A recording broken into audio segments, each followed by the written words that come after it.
In the distant future, Duke Leto Atreides, ruler of the planet Caladan, is assigned by the Padishah Emperor Shaddam IV to replace Baron Vladimir Harkonnen as the fiefholder of Arrakis, a harsh desert planet and sole source of spice, a valuable psychotropic substance that imparts heightened vitality and awareness. Spice is key to interstellar travel, giving Spacing Guild navigators the ability to guide starships to traverse space instantaneously and safely. Shaddam plots for House Harkonnen to retake Arrakis, secretly aided by his Sardaukar troops, to destroy House Atreides. Leto is suspicious of the Emperor but weighs the risk against the power of controlling Arrakis and making an alliance with its mysterious natives, the Fremen. Leto's consort, Lady Jessica, is an acolyte of the Bene Gesserit, an exclusive sisterhood whose members possess advanced physical and mental abilities. As part of their centuries-long breeding program, they instructed her to bear a daughter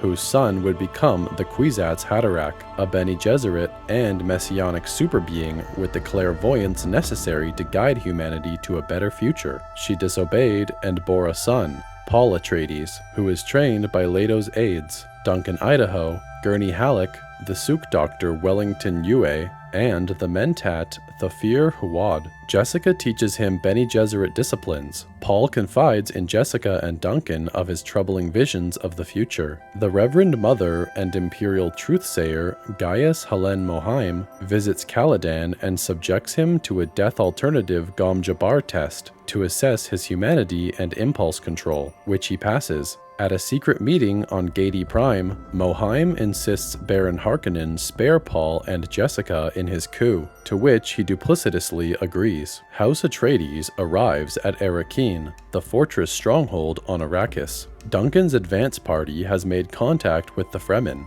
The natives revere Paul and Jessica, which Jessica explains is due to the Bene Gesserit sowing beliefs on Arrakis centuries earlier. Leto negotiates with Fremen chieftain Stilgar and meets the Imperial Judge of the Change, Dr. Kynes, a planetologist who lives among the Fremen. Kynes briefs them on the dangers of spice harvesting and the giant sandworms which travel under the desert. During a flight, they dramatically rescue a stranded spice harvesting crew from a sandworm. Paul's exposure to the spice triggers intense premonitions. An attempt to assassinate Paul with a hunter-seeker fails. Yue betrays the Atreides and disables Arrakeen's shields, allowing the Harkonnens and Sardaukar to invade. He incapacitates Leto, planning to exchange him for his wife, who is the Baron's prisoner. Yue replaces one of Leto's teeth with a poison gas capsule with which the Duke can assassinate the Baron. After the Baron double-crosses and murders Yue, Leto releases the gas, killing himself and the Baron's mentat, but the Baron survives. Though the Baron has arranged to have Paul and Jessica dropped deep in the desert to die, a compassionate Yue has left them with stillsuits and other survival supplies. Paul and Jessica journey overnight in the desert, where Paul, surrounded by spice,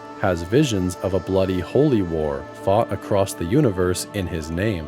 Baron Harkonnen gives command of the conquered Arrakis to his nephew, Rabban, and orders him to restart spice production to recoup the cost of the invasion. Paul and Jessica are found by Duncan and Kynes, and Paul discloses his plan to marry one of Shaddam's daughters to avert the civil war that would ensue from news of the Emperor's treachery. They are found by the Sardaukar, but Duncan sacrifices himself to enable Paul and Jessica to escape.